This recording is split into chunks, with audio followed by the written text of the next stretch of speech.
It's Brainwash with Dr. Tom and Guitar Picks with Will Little, the Jazz Mandolin Project, the Country Open.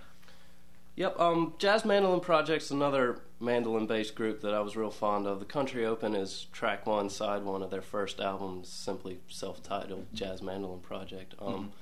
Jamie Masefield is the mandolin player, and I think they've had 4 or 5 albums now, and he typically has a different lineup for every album.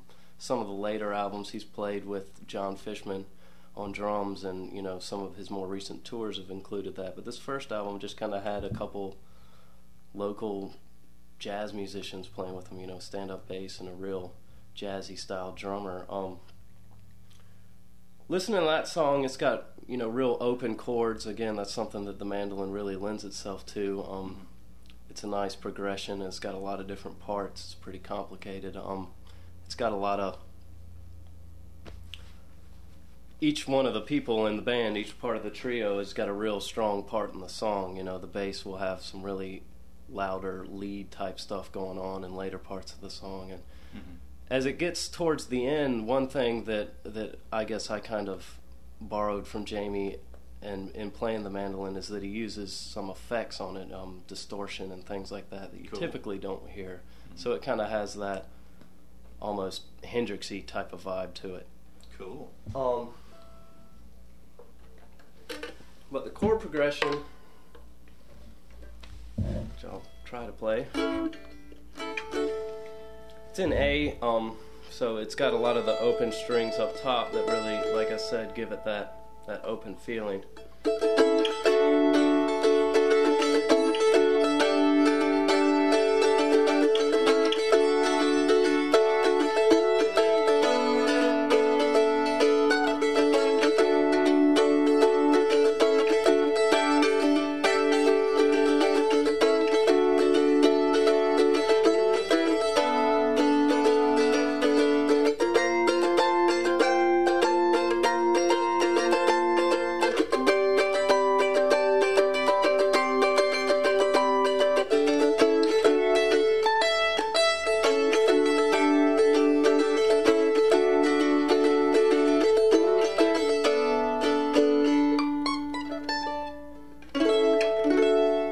That's a basic demo of it.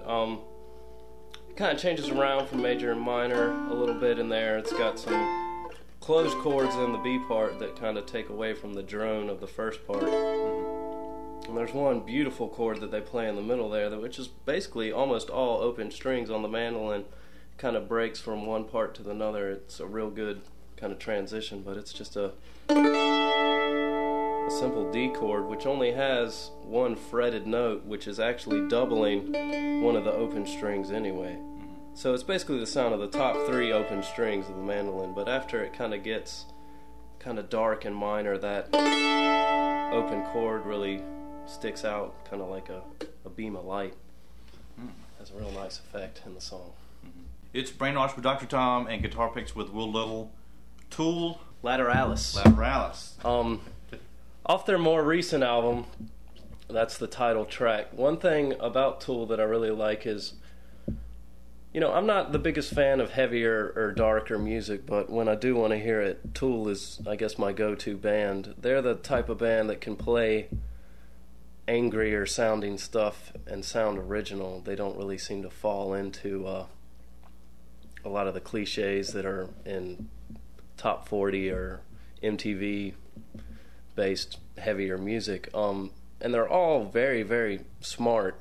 There's a lot of math going on in the Tool album, and one thing with this track in particular that I've read about is something called the Fibonacci sequence, which is just a math idea where you have a number and then you add the number before it to get the next number. So you start with 1, and then you add 1 to it and you get 2, and then you add 2 to 1 and you get 3, and then you add 3 to 2 and you get 5, and you add 5 to 3 and you get 8, and so on. Wow. It goes up to 13.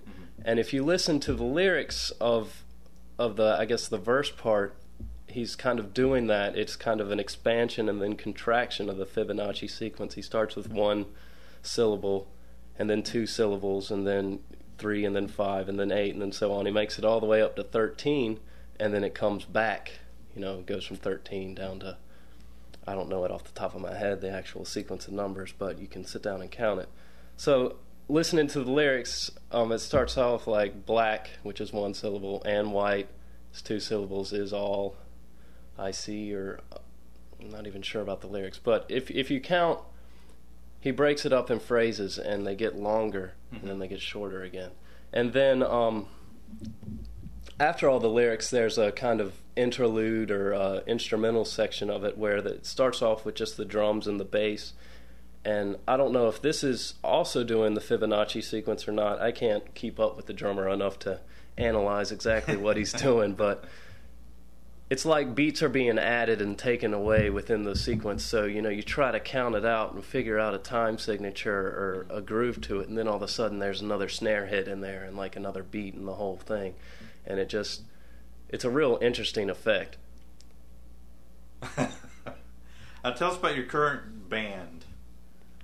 Okay, band's called Loop. We're based out of Greensboro and Burlington. Half of us live in Greensboro, half of us live in Burlington. We tend to play a lot in Greensboro, starting to play in Raleigh and Charlotte and other places in North Carolina. It's a big mix of styles and influences and just talents.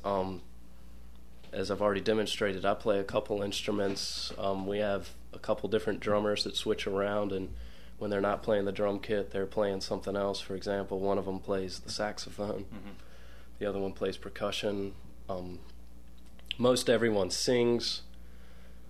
So we've got 6 people total in the band, but seeing a typical show will have several different lineups throughout the night. We'll play as a 4-piece, a 5-piece, a 6-piece, and, just taking as many different possibilities as we can with that. Definitely has more of a funk and jazz type of an influence to it. I guess you might call it progressive or whatever. Highly improvisational. We like to try to communicate musically and have some conversations in that sense too. And it's a big mix of styles. We definitely have the kind of core funk sound, and then we have a little bit of bluegrass or newgrass. And we're starting to toy around with different things. Obviously we have some rock and blues in there, and have started to get into a little bit of the electronic dance scene a little bit, so trying to incorporate some of those more, in layman's terms, techno type of sounds into the sets as well. It's Brainwash with Dr. Tom and Guitar Picks with Will Little. Herbie Hancock, The Trailer.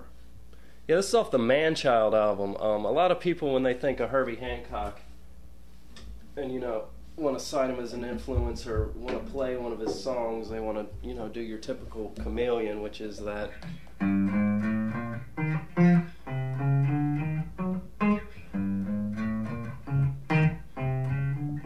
or whatever it is. And I just really feel like the Man-Child album is got a lot more energy to it. It's got a lot more punch to it. I'd say that the Headhunters album's got more of that jazz feel, and the Man-Child album has a little bit more electronic sounds and synthesizer sounds, and some of the things that the drummer is doing. He's doing the kind of offbeat on the hi-hat, the kind of disco feel and things like that. And again, it's a real heavy, hard-hitting melody. It's played by a synth and a horn, I think. I'm pretty sure. It's kind of like that. And there's a lot going on with the rhythm. Obviously, you got the classic Herbie Hancock comping style on the keyboards, and the bass is doing a lot of slides and things like that. That really, like a lot of some of the other songs I've talked about, it creates a real layered effect, so that the song is greater than the product of its parts.